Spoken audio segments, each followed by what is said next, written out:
sallallahu alaihi wasallam, Allah subhanahu wa ta'ala gives us a very interesting understanding about how the Shaytan is going to come to us of Adam, or the children of Adam.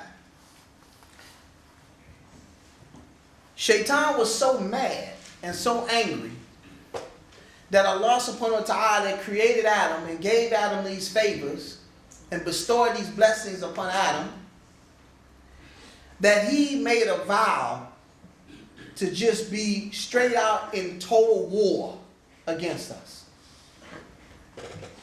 Now,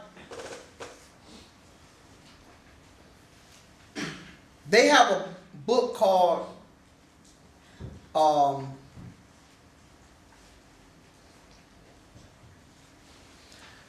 what's that book? It's Barnabas. Anybody heard that book? What's that book? Gospel. Yeah, the Gospel of Barnabas. In this book, it's supposed to be the part of the Bible that's true and that's taken out of the Bible. Anyway, in the book, they have a passage in there that says that Isa ibn Maryam, the prophet Isa, decided that one day he's just going to give dawah to Shaytan to try to get him to go ahead and accept. Man, I mean, we went through all this because you. If he could just get him to accept, then hey, it's all over. That was some good niyyah by Isa. Beautiful intent. So he calls Shaytan. And Shaytan comes. And Shaytan, in this book, it says that he comes and he's so happy because he's like, wow, this is unprecedented. I mean, I'm getting ready to, he's thinking they getting ready to negotiate something. He don't know he's getting ready to get dawah. He's coming like, I can't believe it. I got Isa wanting to do some business with me. So he goes, he's like, yeah, he's excited. Yeah, what? And he said, man, why don't you go ahead and bow and do right? He's like, what? You wasting my time. You brought me here for this? And he leaves back. In other words, man, I have already made my commitment to try to send everybody to hell. So therefore, don't even waste your time in trying to get me to change, because I am already cursed by Allah subhanahu wa ta'ala. And therefore, this is the business into Yawm al-Qiyamah. And Allah Azza wa Jal has given me this respite. So therefore, I'm going to take advantage of it. I'm going to maximize it. So therefore, in Surah Al-A'raf, Allah subhanahu wa ta'ala says that Shaytan said, and this is really chilling, to know that we have such a dedicated enemy, because we're not as dedicated against him as he is against us. Even the Prophet sallallahu alaihi wasallam was asked by the Sahaba, does he ever sleep? And the Prophet sallallahu alaihi wasallam said, no. He said, because if he slept, then you would be able to get some rest. And if you know that every moment of your day, he's there somewhere, whether you're conscious of him or not conscious. If you're asleep, he's still up. The minute it's time to wake up for Fajr, he's right there. Go to sleep. There's still time. Hit the snooze. Right? He's there. And even the Prophet ﷺ said he ties 3 knots on you. That's why the knowledge is important, because we have to try to find a way to counteract the Shaytan. What did the Prophet ﷺ say do? He said what? One of the things he would do is make wudu before he goes to sleep. What was the blessing of making wudu before he go to sleep? Is that there's an angel that Allah appoints for you all night to make istighfar for you, to ask for your forgiveness. Isn't that beautiful? That's beautiful knowledge to know. Just to make wudu, and then as soon as you go to sleep, you're out of wudu, right? But because you went to bed in a state of wudu, Allah Azza wa Jal from the unseen sends an angel there to make dua for you, for your forgiveness all night long. That's a blessing. That's a ni'mah. Shaytan hates that. So Shaytan ties 3 knots on the individual when he goes to bed. And the Prophet ﷺ said the first knot is getting him up.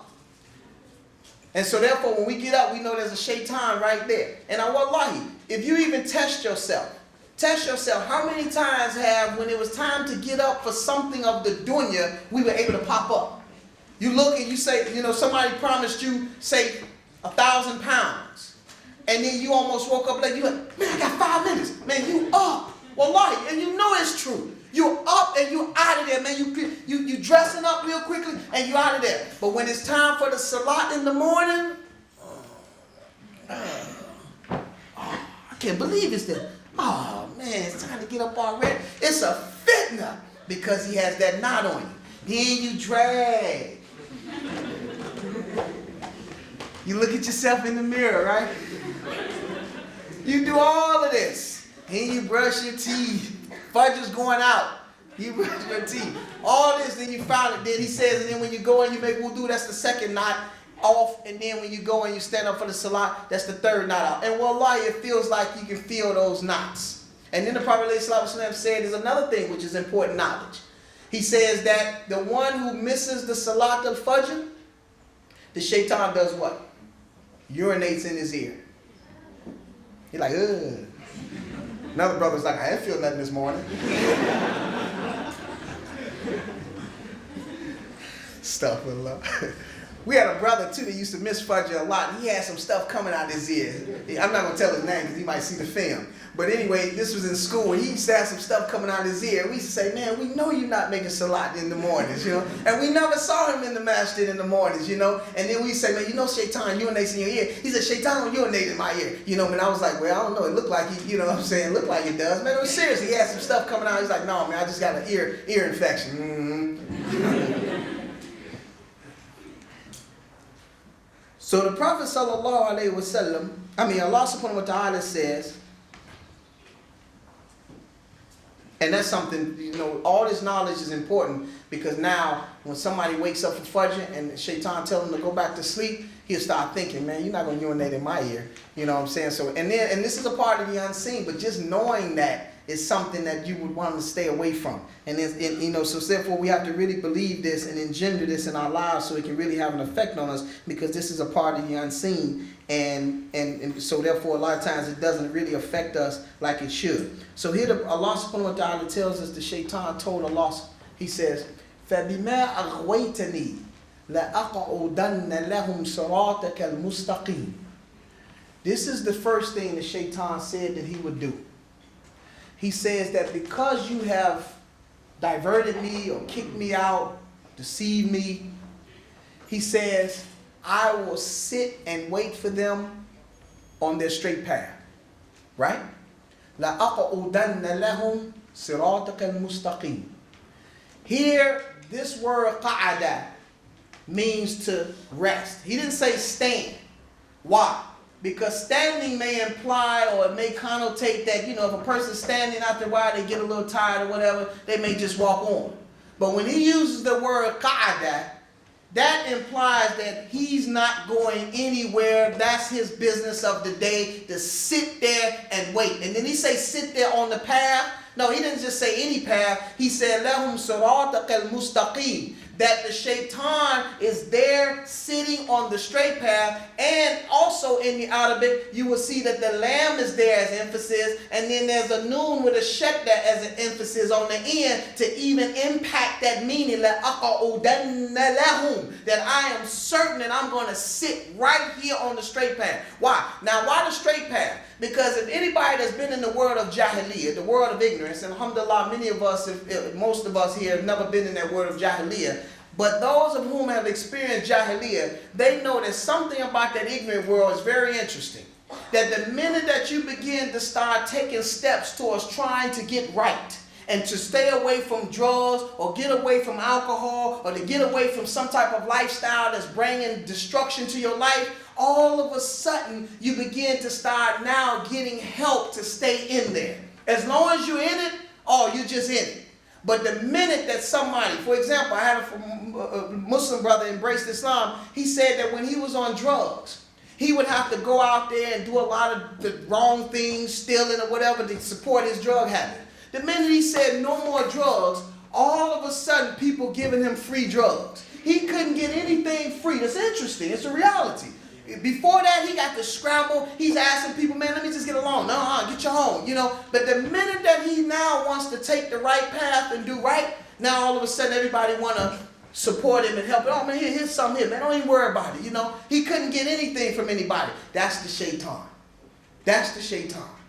Always now ready to be there and help you to stay on the wrong path, to help you not to get on the right path. So he said, لَأَقْعُدَنَّ لَهُمْ صِرَاطَكَ الْمُسْتَقِيمِ. Now he's just going to sit on the right path, the straight path. Now what else does he do? Then he comes at us. Serious attack. He said, لَأَتِيَنَّ He said, لَأَقُودَنَّ لَهُمْ صِرَاطَكَ الْمُسْتَقِيمَ ثُمَّ لَآتِيَنَّهُمْ مِنْ بَيْنِ أَيْدِيهِمْ. He says, then I will come at them from in front of them. There's many different interpretations on what it means when he comes in front of them. One of the interpretations said that Shaytan comes to you openly. There's the alcohol, there's Jane, there's Nancy right there in front of you.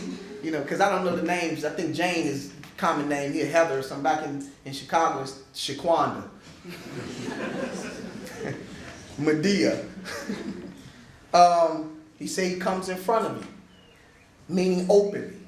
Because why? Because we do see Shaytan right in front of us. Because some people, they're so weak that if he's in front of me, you don't have to come disguise anything. Yeah, I'm Shaytan, okay. And he just go forward.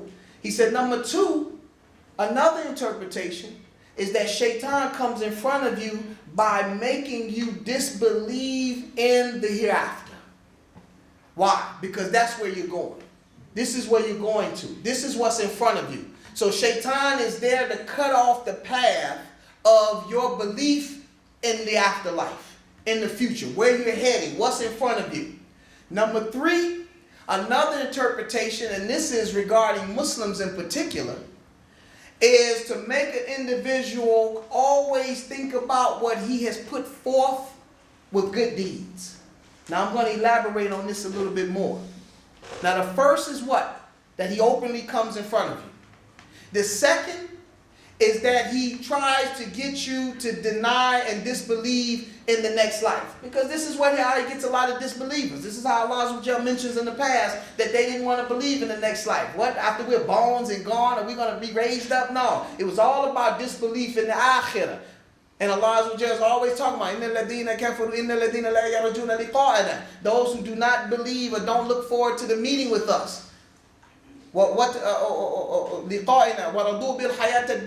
they become pleased with the dunya, and they become complacent with it. And they're heedless of all of our signs that's directing their attention to this reality. So Shaytan is there to block the path. But number three is the one of whom he looks at what he has put forth with his good deeds. This is specifically for the Muslim, in my opinion.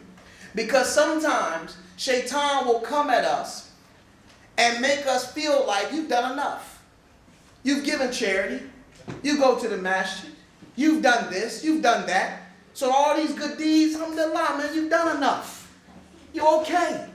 So now he's causing him to look at what he has put forth. But the true Muslim is not like that. And the Prophet ﷺ, he said, "Alamatu shaqawa arba." He says that the signs of the wretched individual is four. He says, number one, he says, "Nisyanu dhunub al-madiyah wa hiya inda Allahi mahfudha." He said the first thing is that he forgets about those bad deeds that he has done in the past, but Allah subhanahu wa ta'ala has kept them preserved. This is the wretched individual. And we're going to see the opposite when it comes to the believer. Because the wretched individual don't think about the bad deeds. And because he don't think about the bad deeds, then that does not cause him to rush to make tawbah. It does not cause him to rush to make istighfar and ask Allah subhanahu wa ta'ala to forgive him. So therefore he forgets about him. Because that's part of Shaytan, to make you take lightly the wrong deeds that you have done, so you will never make tawbah. Because you don't even think about your bad deeds. And number two, he said, he said, وَذَكْرُ الْحَسَنَاتُ Mardiyah. He says, and the second characteristic of the wretched person is the one who's thinking about all the good deeds that he has done. But he doesn't know if Allah subhanahu wa ta'ala has accepted them. This is the reason why Allah mentions in the Quran about those, what I told, man, that they give in charity, وَقُلُوبُهُمْ وَجِلَتْ. They give in charity while their hearts are in fear. So when Aisha radiallahu anha, she said, "Oh Messenger of Allah, is it the people that give charity, but they fear from what? From the fact that they committed zina and that they stole things?" He said, no. He told Aisha that's not the case. He said when they give, they fear if Allah subhanahu wa ta'ala would have accepted it or not. Because the believer can't feel confident. The believer don't feel like, man, I've done enough. I made salat. You know, sometimes we pray and we act like, you know, we've done Allah a favor. You know, yeah, okay, I made my salat now, all right, now, you know. This is Allah. You don't know if your salats have been accepted. So that's the condition of the second. He said, number 3, he says that you're always looking at those that are, you know, fawqakum fit dunya. You're looking at those that are better than you in the dunya. Why? Because the wretched person is always looking at the person who has a better house or more money or more material things. So therefore, it creates not only a greed, but it creates adam shukr. It creates ingratitude for what you have been given, because now you're looking at somebody else, so you envy them and you believe that you're entitled to that and not them. That's the shaitan.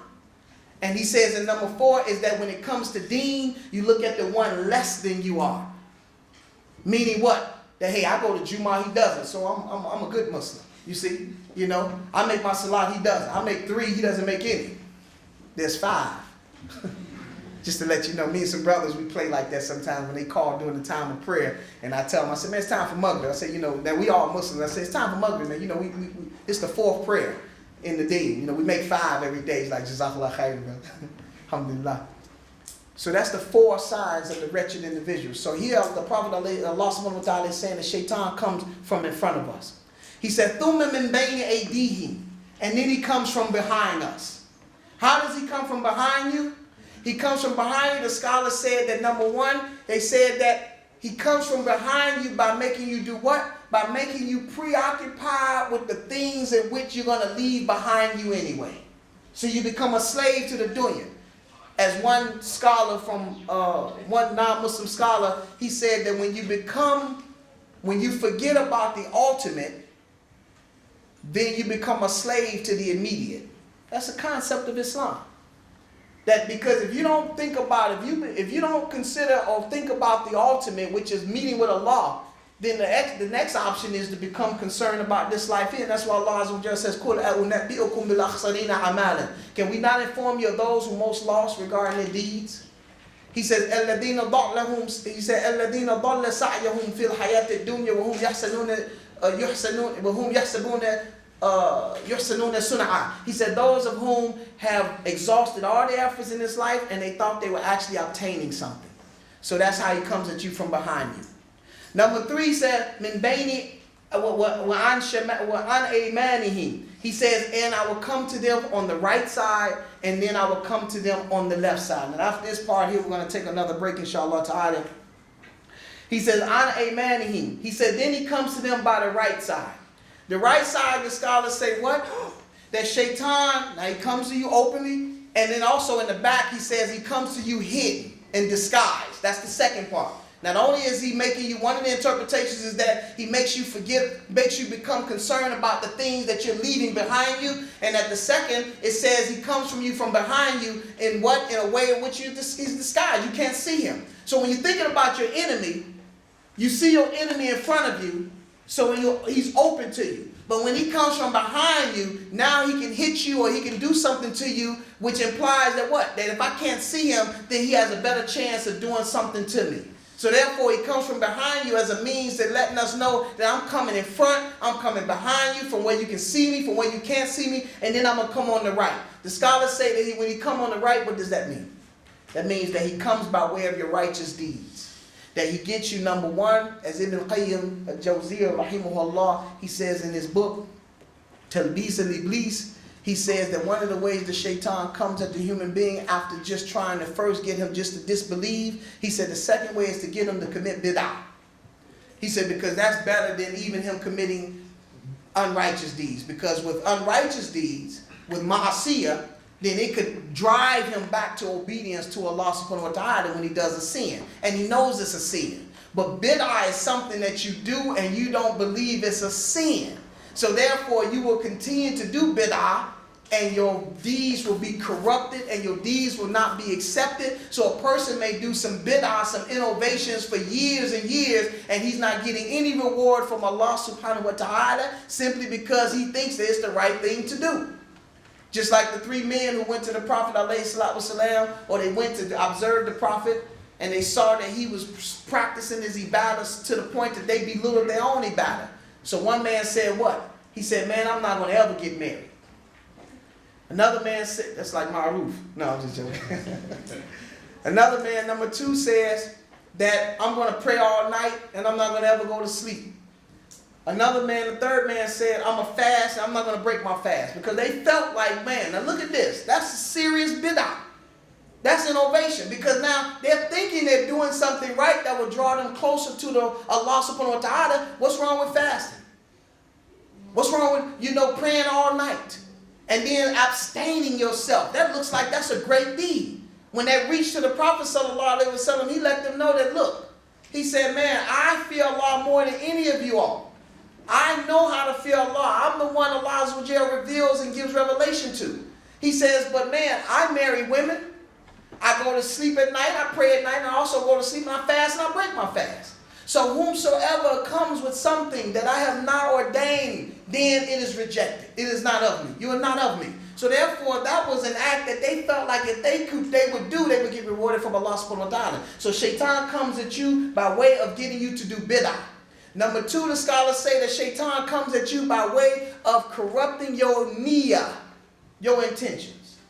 إِنَّمَا الْأَعْمَالُ بِالنِّيَّاتِ وَإِنَّمَا لِكُلِّ امْرِئٍ مَا نَوَىٰ.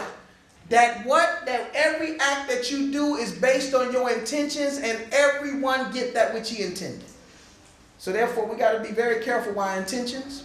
And then the Shaytan comes by way of your left. And they said that means that he will come at you by trying to get you to do ma'asiyah, trying to get you to do the kaba'ir, trying to get you to do the major sins, trying to get you to do what? Trying to get you to do any type of sin, minor sins, whatever it is. And then ultimately it's saying that Shaytan is coming to you from every direction. And they said, but he does not try to come at you from above, because that's where the rahmah of Allah, that's where the wahi, the revelation is coming from Allah subhanahu wa ta'ala. So he can't stop here, because if he could just stop here, then he wouldn't do all this, because he would just stop the guidance from Allah subhanahu wa ta'ala, but he does not come from the top. So inshallah, we're going to take a break here, and then when we come back, we're going to go over these points a little bit more and speak about the niyyah in detail. Jazakumullahu khairan. Assalamu alaikum wa rahmatullahi wa barakatuh. Assalamu alaikum wa rahmatullahi wa barakatuh. When I first was told about this this program, and I was saying, boy, 1 to 5, that's a long time. Now I'm realizing that the time is we're almost actually finished. So I want to try to speed it up a little bit, and inshallah, so we can get as much as we can. Of course, we can't get everything in this session, but we just try to do the best we can, inshallah ta'ala. Real quickly, I want to just go with some of these questions. Regarding Muslim jinns, do they attend gatherings where Allah is mentioned like this one? Yes, they do. If Shaytan is chained up in Ramadan, why do we continue to have bad thoughts? Because you're bad. No, I'm just joking. No, because we have aspects of our lives that are separate from Shaytan, and it is called an-nafs. And Allah subhanahu wa ta'ala has created us with 3 aspects. Allah tells us in the Quran that there's 3 types of nafs. The nafs al-mutama'innah, nafs al-lawama, wa nafs al-ammara. And the nafs al-mutama'innah is the nafs that have been, you've controlled it, you've gotten it, you've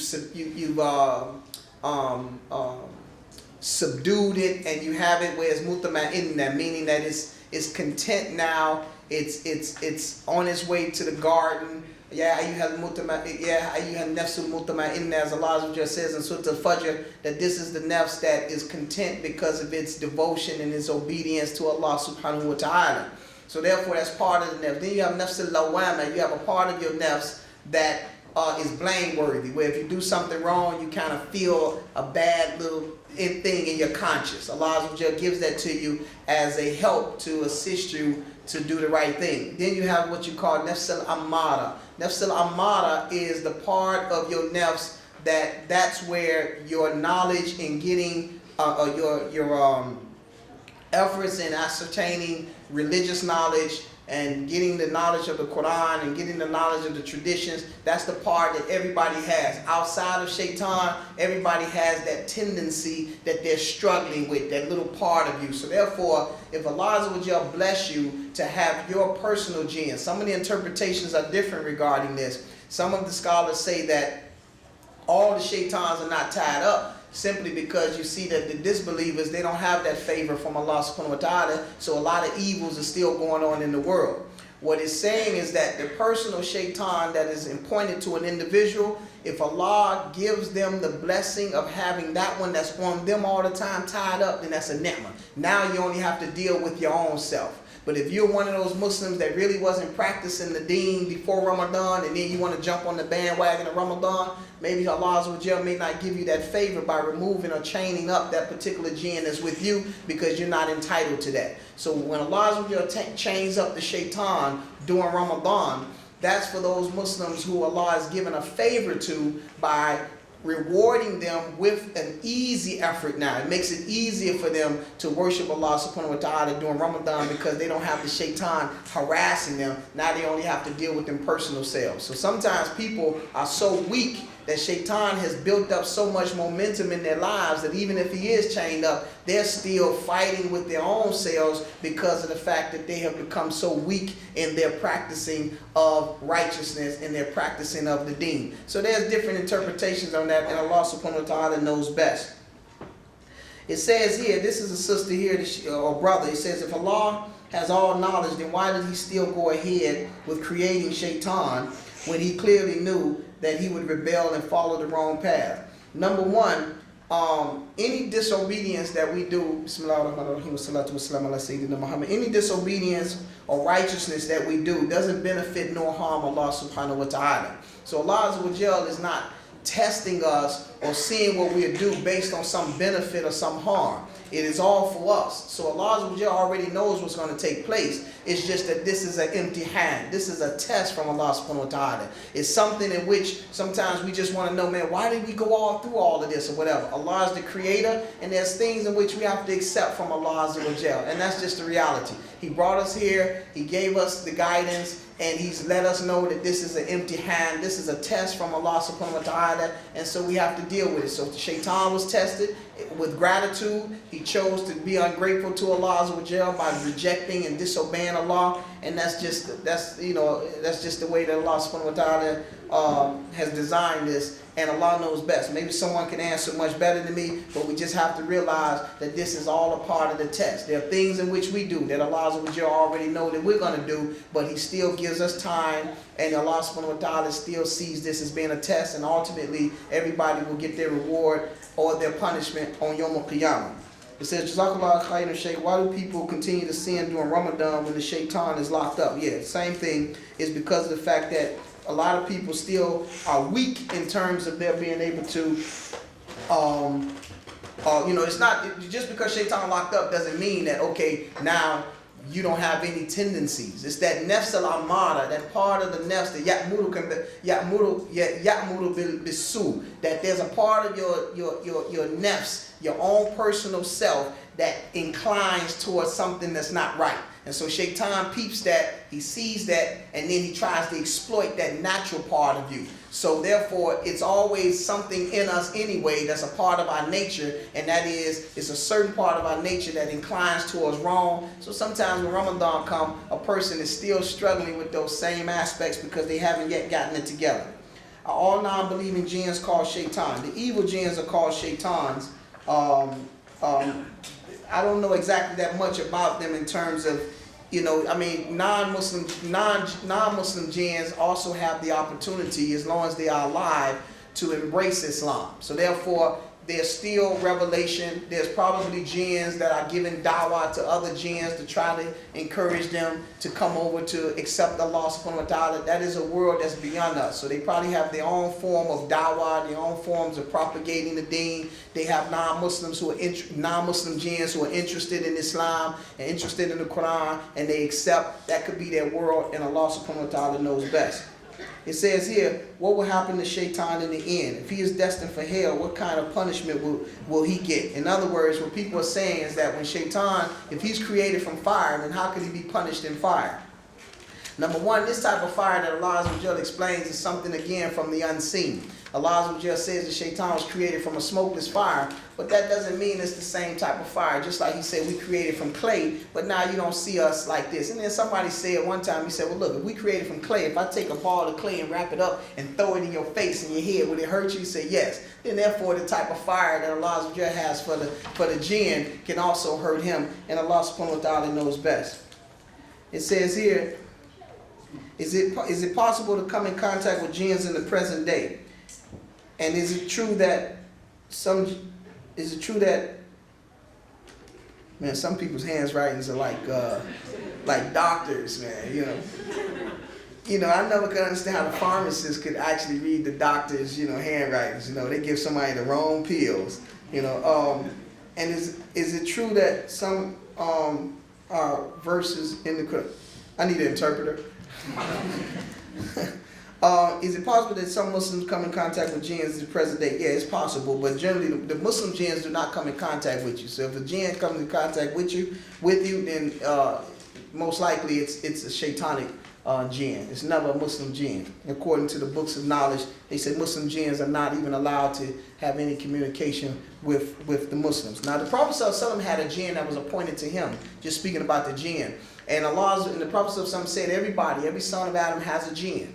Like I said, that jinn there is your personal jinn. And Allah may choose to lock that one up during Ramadan, because he's there to tell you not to make salat. He's there to tell you to do the haram. He's there to tell you. He's just there all the time to just try to harass you, to get you to deviate from Allah subhanahu wa ta'ala. So the Prophet was told us that everyone has a personal jinn on them. They have a shaitan, a qareem, a companion, that's part of your test. But you have the angel there to help you. You have the knowledge, you have the guidance, you have Allah subhanahu wa ta'ala ultimately to help you against him if you don't lean towards listening to him and lean towards Allah. We have all the tools that we need to fight off these jinns. We can't say where he overpowered us. And that's one of the ayats that I'm going to read, inshallah, coming up in terms of what Shaytan actually mentions to mankind about his inability to really have any power or authority over us. He don't have any power or authority over us, and even Allah just said that he would not have any authority over us except those of whom listen to him. So if you listen to him, yeah, he's going to get you. But if you try your best to protect yourself with the guidance that Allah has given you, then you will not be that influenced by Shaytan. Shaytan's going to get you sometimes.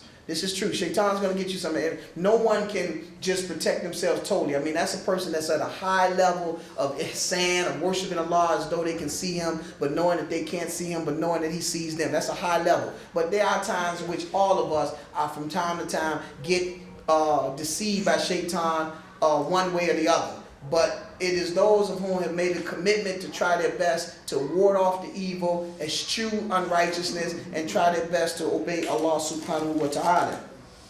So it says, do you get punished for doubts in your mind from Shaitan about Islam if you do believe in Islam? No, you don't get punished for doubts, but those doubts can turn into, it can become problematic. Okay, because you may be at the state right now where you still need to obtain more knowledge in order to have yaqeen, or ever to develop your certainty, because we all at different levels of Islam, and therefore we have to be very careful. In fact, I had on my paper here that little sound bites that I wanted to leave us with from time to time. I meant to mention these sound bites whenever we take a break. And one of the sound bites, meaning just little hadiths that you take so that you can remember in your life. And this one here, it says, إِذَا أَرَدْتَ أَن تَذْكُرَ عُيُوبَ غَيْرِكَ فَاذْكُرُوا عُيُوبَ نَفْسِكَ.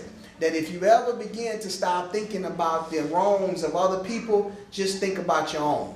You see, and that's a little soundbite so that you can stay away from being concerned about others. This is one of the problems that we have sometimes, and this is how Shaitan is. Shaitan deceives us. And sometimes I go here and there, but I just want us to continue to get more and more knowledge about Shaitan so that we can protect ourselves from how he comes at us. And one of the ways that he comes at us is always trying to get us to see the flaws and the faults of others. So here it says, if you want to see, or you start thinking about looking at the flaws of others, just start thinking about your own deficiencies and your own wrongs, and it will keep you away from others. Shaitan is always there trying to get us to look at somebody else's flaw. And the Prophet, one time I read a book called, it was one of the toughest books that I could have ever read in my life. It was called the Signs of Hypocrisy. The signs, it's like 33 signs of hypocrites. It was like, when I read that book, it was like 14 of them with me. You know, it was the toughest book I ever read in my life. You know, and it was just, I mean, I'm reading it, I'm like, man, that's me and that's me. But the minute that it wasn't me, I was like, that's Mustafa. That's just how we do. It's just automatically, you know what I'm saying? We're always able to see the wrongs of others. And that's a bad disease that we have. They said that Isa ibn Maryam, alayhi salam, they said one day he was walking with the Hawariyun, the disciples, and they saw a dead dog. And when they saw the dead dog, every disciple had something kind of bad to say about it, like how bad it smells, man, you know, how ugly it is. Oh, look at his fur. Look at, and they said that Isa said how white his teeth are. Now here it is, the dog is dead, but he's showing that, look, everybody has something negative to say, and that we should be a people who are able to look through all that and still see the khair, still see the good. So therefore, through all of that, he was still able to look at the good of the teeth of the dog. And so this is how we have to be as a people, so that we won't, because we can always, if this is what we're looking for, if you're looking for bad in somebody, you're going to find it. But it's always the good. And even the Prophet sallallahu alaihi wasallam taught us some good psychology. And he said that if you see something bad in your wife, in your spouse, then look for that which is good. He didn't say, look at the Prophet ﷺ, his rahmah and his hikmah, his mercy and his wisdom. He said what? If you see something bad in your wife, he didn't say that the minute you see something bad, admonish her about it or divorce her. Just get rid of her and get somebody else. He said, no, if you see something bad in her, then look for that which is good in her. Why? Because most people have something bad, but their bad don't outweigh their good. Most people are good. Most people have good about them. Most people are going to have more good than bad, and that's what we have to do. But if we think about ourselves, then we will always be that way with others, because we say, well, damn, if they got a little bad, I know I got a little bad too. And so therefore, be more preoccupied with your own actions. So now we get back to the Shaytan and his attacks. Earlier we spoke about the fact of how he comes at you. And we mentioned that he comes at you in every direction. From in front of you, from the back of you, from the right of you, and from the left of you. Now another aspect about the right of you is he come by way of getting you not only to do righteous deeds with wrong intent. And that's important for us to understand about niyyah, about intentions. Because the Prophet ﷺ mentioned that Allah only accepts the deeds إن الله طيب ولا يقبل إلا طيب إن الله طيبا ولا يقبل إلا طيب إن الله طيب ولا يقبل إلا طيبا. That Allah is pure and good, he only accepts that which is good. So here, the conditions for an action to be accepted by Allah is, number one, that you have to have ikhlas. You have to have sincerity. And this is interesting because that's exactly what Shaytan said to Allah subhanahu wa ta'ala. He says that I will get all of them, ajma'een illa ibadak al-mukhlisin. I will get every single one of them except your sincere slaves. So here the Shaytan gives up a goodie. He gives us a little goodie. You know, he gives up a little you know, I used the word goodie, and then I looked at the kids, and they like, dessert? You know, but it's like he gives up some understanding or some knowledge to how to defeat him. He's telling us that that I'm going to deceive every single one of them, illa ibadak al-mukhlisin, except those from your slaves or who are sincere. So here Shaytan is informing us that, look, if you want to beat me, then you have to be sincere. And there's a story, a beautiful story about a man who every time he would go to work, he would see people worshiping a tree. And this is interesting. And now watch this, because this is what we call the war of attrition. That Shaytan works and works and works and works. So, he said, so every time he would go to work, he would see the people bowing down to a tree. Every single day, he'd come back to people bowing down to a tree, making sujood to the tree. So one day in his efforts to act upon what the believer should act upon, and that is what? That when we see a munkar, then the Prophet ﷺ said, "Man ra'a minkum munkaran falyughayyirhu biyadi." That whomsoever sees a wrong, then he should change it with his hand.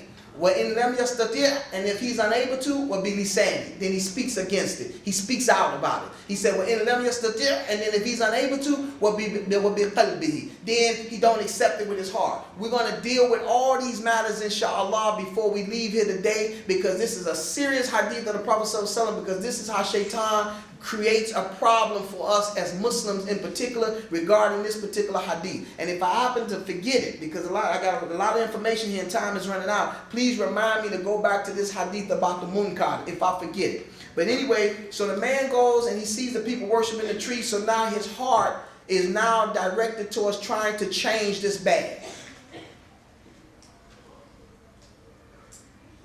So he goes and he gets an axe. He comes back with the axe. And as he's getting ready to cut the tree, he wants to cut the tree down, Shaytan comes in the form of a man. Now I want to mention that Shaytan is from the jinn and men. Okay, we got to understand, it's not just Shaytan is from the unseen world. There are also Shaytan people that are living in the world. There are people who are working with the Shaytan to mislead and yasuddu nas an sabilillah, to divert people from the path or hinder people from the path of Allah subhanahu wa ta'ala. What did Shaytan say? I will sit on the straight path. Well, there are also people in this world who work hard. They spend their money, they utilize their resources, they use their military, they do whatever they can to try to do what? To try to hinder people from the path of Allah subhanahu wa ta'ala. They stigmatize Islam. They say the Muslims are this, they say the Muslims are that. Why? Because there are people working with the shaitans and the jinn among men in order to try to hinder people from the path of Allah subhanahu wa ta'ala. So therefore, Shaitan comes in the form of a man. And Shaitan says, what are you about to do? He says, I'm getting ready to cut the tree down. He said, why are you going to cut the tree down? He said, because the people are making sujood to the tree. They're prostrating to the tree. They're worshiping the tree. And the tree has no right to be worshipped. He said, leave the tree standing. This is Shaitan. Look at this trick of Shaitan. And you can find this story in the tafsir of Ibn Kathir. He says, leave the tree standing. Why? Because that's what Shaitan wants. People to worship others besides Allah so that they can go to hell. That he only calls people to go to hell. The only thing he wants to do is cause people to go to hell. So he says, leave the tree standing. He said, don't cut the tree down. He says, matter of fact, if you leave the tree, I will give you 1 gold coin. So the man said, no. Care nothing about no 1 gold coin. He said, I'm going to cut the tree down. He said, wait. Just wait. He said, I give you 2 gold coins if you leave the tree standing. See, now he's trying to exploit what? Our natural love for dunya. Our natural love for materialism. So he said, no. He said, no, I'm going to still cut the tree down. He said, okay, wait, just wait. He said, I will give you 2 gold coins every single day you leave the tree standing. See, now it's a little bit different. He said, every day you'll find 2 gold coins right at the bottom of the tree. You can come by, pick it up, and keep going. Man said, got it. He said, okay, I'll go with that. So Shaitan. So he gets the 2 gold coins, he leaves. Next day, he sees the people worshiping the tree. He does the same. He looks, sees his 2 gold coins. He goes and he leaves and he keeps going. Next day, same thing. Sees his 2 gold coins, he leaves. The 4th day, no gold coins. Now he's looking.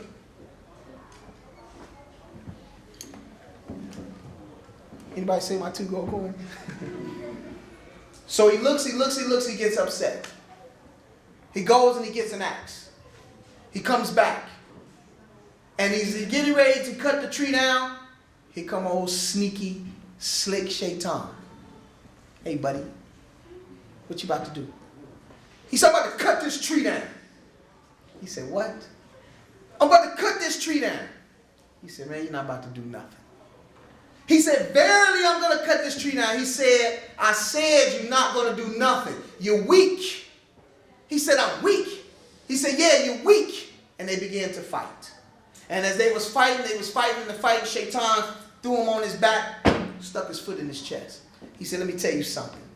He said, when you first came to cut the tree down, you was cutting the tree down min ajlillah. You was cutting the tree down for the sake of Allah with sincerity. He said, but now you only want to cut the tree down because I didn't give you 2 gold coins. That's it. I've conquered you. You see, that's what we call the war of attrition. That Shaitan worked on him because many times we start things with true intent. Many times we start things with good intent. Everything is perfect. I'm about Allah. I'm about His messenger. I'm about this dawah. I'm about this effort. I'm about Islam. I'm about this. And then as the time goes on, you're about something else. And so Shaytan will come at an individual on his right. Does he come today? Yeah, he comes today, but he may not get you today. He may not get you tomorrow. But always understand that the Shaytan is persistent. He never leaves us alone. So therefore, it is incumbent upon every Muslim that whatever it is that we're doing, that we check our intentions consistently and ask Allah Azza wa Jal to protect us from ill intent. There was a man that used to pray Salat every day in the front row. Guaranteed you can find him in the front row. Every Salat he's there in the front row until one day he was late. And as he was late and making wudu because he was running late, he had in his mind, I got to hurry up and get to the front row because I know the people are going to wonder why I'm not there. Oh, he caught himself. What am I doing? Wait a minute. So at some point, he didn't even realize that it was no longer for Allah. It was because of his sum'ah, his reputation. And this is how Shaytan comes, by trying to get you to be concerned about your reputation in front of the people. Why? Because we live in a society that literally feeds off of teaching us about how you look in front of the people. Your reputation. This is all about the Hollywood stars. In front of the cameras, the paparazzis, always taking pictures, people interviewing you, people always looking at you. They're looking at your lifestyle, the lifestyle of the rich and the famous, so it's all about your sum'ah. But in Islam, it is not about your sum'ah. That's why the Prophet ﷺ said that the one who will be shaded on the day of judgment, in the shade that there is no other shade than the shade of Allah subhanahu wa ta'ala, one of the seven will be a person who gives charity with his right hand and his left hand does not know. This is showing sincerity. What does that mean, to give charity with your right hand and your left hand doesn't know? It's almost like saying that when they reach in their pocket, like today, the brother was sitting there trying to get us and Shaytan, that Shaytan, what? He promises you, he threatens you with poverty. He tells you to be conjus. He tells you to be bakhil, to be stingy. Don't give, don't give, don't give. You don't have it right now. So the person that gives with his right hand, with his left hand doesn't know, it means that, you know, when you give sometimes, say for example, you reach in your pocket, you got some pounds in your pocket. You reach in your pocket and your left hand is there to help you count it. Right? Because you count, you're like, man, I can't get that much. 3, 5, 6, okay. But when you just reach in your pocket and you don't know what's there and you just give it, now your left hand don't know what the right hand is giving. That's what Allah subhanahu wa ta'ala loves. That you have your trust in Allah to the point that you're not sitting there counting it. You sitting there saying, hey, here it is. I don't know what it could have been, $1,000, 1,000 pounds, 2,000 pounds. I don't know what it is. I just give it. My left hand wasn't even there to help me count it. That's sincerity. Why? Because now you believe Allah won't give it back because Allah know how much it was. That's deen. That's deen. Wallahi, you give somebody, I did that one time, I gave somebody something, I said, wait a minute, what did I give you? I didn't mean to give you that 20. Weak man. The faith is weak. But when the person just give it, or they just sign the check, then whatever's on there, don't worry about it. No, let me put that figure in there. Because our iman is weak. So the Shaytan is always there on the right, trying to get us to corrupt our intentions some sort of way, trying to get us to be impure in our efforts to do for Allah subhanahu wa ta'ala. Why? Because he knows that what? He knows that there's going to be many of us that's going to worship Allah and do right. So therefore, he's not just going to leave us alone and say, okay, you all are doing right, you praying and making salat. No, I'm going to come at you and make you think that you're doing this for the sake of Allah, but you're going to find out I'm doing it because of riyah. Riyah is what? It's showing off. It's showing off. Like back in Chicago, you know, when a brother wants to, you know, he needs a wife or something, he wants to call the adhan. And he wants to like, Allah. And now he knows there's a sister back there, and she like, oh, that voice is horrible. But he's trying to tempt her. Or he's reading the salat, and he's saying, Alhamdulillahi Rabbil Alameen. And he's trying to, you hear that? It's crazy, man. It's crazy. Alhamdulillah. Then after she comes up, she be like, you know, I'm already married. You be like, what? I read the Quran like that for nothing. So the Prophet so Allah subhanahu wa ta'ala is letting us know that Shaytan said he's going to come to us from in front of us, from behind us, from the right of us, from the left of us. And he said, well, what? And then he says, وَلَن تَجِدَ أَكْثَرُهُمْ شَاكِرِينَ. Then he says, and you will find that most of them are ungrateful. Most of them are ungrateful. We're going to deal with that, inshallah, at another time. Now I want to talk about another part in Surah Al-Hijr, where the Prophet sallallahu alaihi wasallam said, or Allah subhanahu wa ta'ala says, that in another part, he says, وَقَالَ رَبِّي بِمَا أَغْوَيْتَنِي لَأُزَيِّنَنَّ لَهُمْ فِي الْأَرْضِ وَلَأُغْوِيَنَّهُمْ أَجْمَعِينَ. Then Allah subhanahu wa ta'ala said that he said that, hey, I will adorn for them the path of unrighteousness on the earth. Zina is where he glitters and makes something look beautiful. This is what Shaytan does in this society. All day long, there are things flashing in front of our faces that are trying to get us to see the world of disbelief in a beautified way.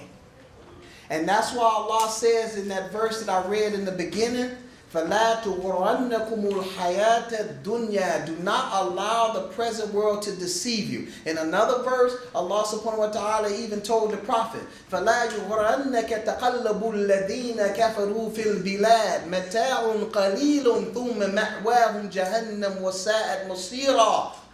Allah subhanahu wa ta'ala says in the Quran, and do not allow the lifestyle of the disbelievers to deceive you.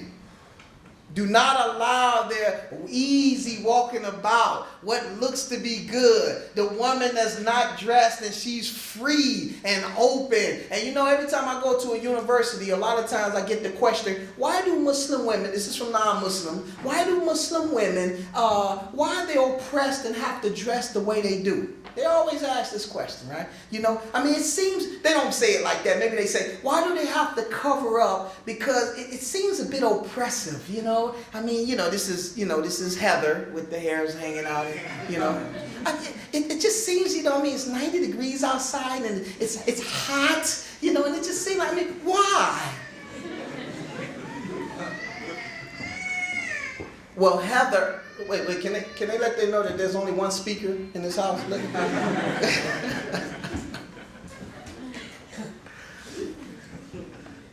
So I tell them, and they ask this all the time. I've been all over, and they ask the same question. You have to be able to answer the questions in a way that creates just like a stoic silence. So I say, well, number one, because Allah has told us. But that doesn't convince them. I'm just saying that has to be something that we understand first and foremost. Because many times, because of our intellectualism, we begin to forget that the reason why we do something or don't do something is because Allah has said it. Because if you go to a Christian, they say the Bible says it. So why are we? Why you don't eat chicken? Well, first it's pork. Or why you don't eat pork? Well, because medical reasons have shown that, pork is unhealthy and it causes heart conditions and high cholesterol and high... That's not why we don't eat pork. We don't eat pork because Allah said don't eat it. That's it. Now, if there's other things, medical reasons that would support and confirm, and then alhamdulillah, but Allah never told us that. He just said don't eat it. Now, if we come to find out, then alhamdulillah, that's good because we see, wow, the wisdom of Allah subhanahu wa ta'ala is manifest. But sometimes Allah doesn't manifest His wisdom, so therefore we have to be careful because of what? That's Shaytan, rationalizing things. Well, what's wrong with pork? Millions of people eat pork. What's wrong with pork? For real, this is how Shaytan is. See, the reason why he told you not to eat pork was because at that time you didn't cook it enough to be able to remove all the illness. But now if you just cook it at 350 degrees and such, then it's fine. And you add a little salt and sugar and barbecue sauce, you'll be all right. And now you got Muslims talking about Bismillah and eating pork. No, we don't do that type of stuff. We don't eat it because we don't eat it. So when Heather asked the question, then I always bring this.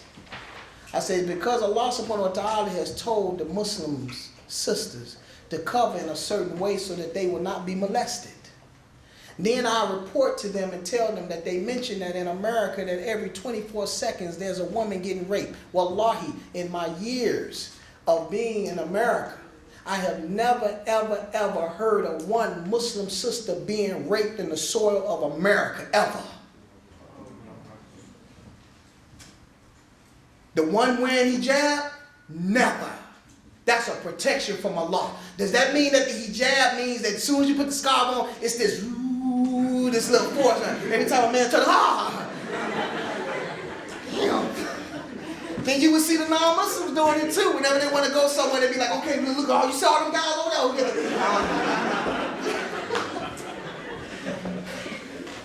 No. Because your obedience now gets you to have the right of Allah to protect you. So all the free. So now you can imagine how Heather looks when I answer the question. I say, you know, in America they say every 12 seconds, every 24 seconds, there's a reported rape. This is not the ones that's not reported. These are the ones that's reported. And it's amazing how they get these statistics, you know. But they say every 24 seconds, or every minute and 24 seconds, whatever it is, there's rape. I've never heard one Fatima, one Maryam, never raped in America wearing hijab. That would have made news. Not only would that have made news, but whoever had done it, he wouldn't have been able to escape. Because if he's in the streets, we're going to kill him. If he go to jail, you know all them Muslims in there, they're going to kill him. So it's really, even when they think about it, they're like, no, they're going to kill me. And they don't care because they're going to go back to Allah. You know what I'm saying? So we just leave. No, we get heaven. You see, this is how it is. And they said one of the rapists, one of the famous rapers, that sounds crazy. See, man, America, man, just get you all twisted. Famous raper, right? It's incredible. Anyway, one of the guys, his name was Bundy, I think it was, or whatever, many years ago, man. They said that he preyed on blonde and brunettes. Blonde and brunettes. And he raped like 30-something women. Now, if they were wearing scarves, they wouldn't have gotten caught, right? That's all he was doing. He's passing up everybody else, blondes and brunettes. So every time I answer that question, well, it's to protect them from being molested. And in America, there has never been a report of a Muslim sister getting raped at all in the streets of America. It's always she. Anyway, so why do y'all don't know? She wants to remove in every time silence. So that's how you have to answer. So now here, the Shaytan said, لَأُغْوِيَنَّهُمْ أَجْمَعِينَ لَأُغْوِيَنَّهُمْ فِي الْأَرْضِ لَأُزَيِّنَنَّ لَهُمْ فِي الْأَرْضِ وَأُغْوِيَنَّهُمْ أَجْمَعِينَ. That I will adorn for them what is on the earth, and I will mislead them all. Another thing that Shaytan does, and this is going back to this hadith.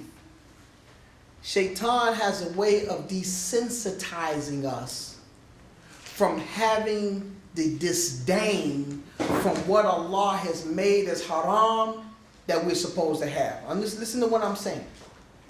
That part of our deen is to do what? To change a munkar.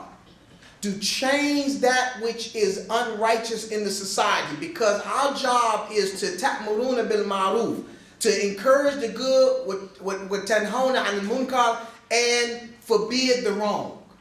So therefore, it's our responsibility to humanity, to society, to play a part in helping to preserve righteousness. So the Prophet ﷺ is letting us know that the first obligation is you do something with your hand. The second obligation, if you're unable to, is to speak out against it. And the third, if you're unable to do something, which we find ourselves a lot of times in that situation here, then the third is what? Biqalbi. That you don't accept it in your heart. But what does the Shaytan do to us Muslims?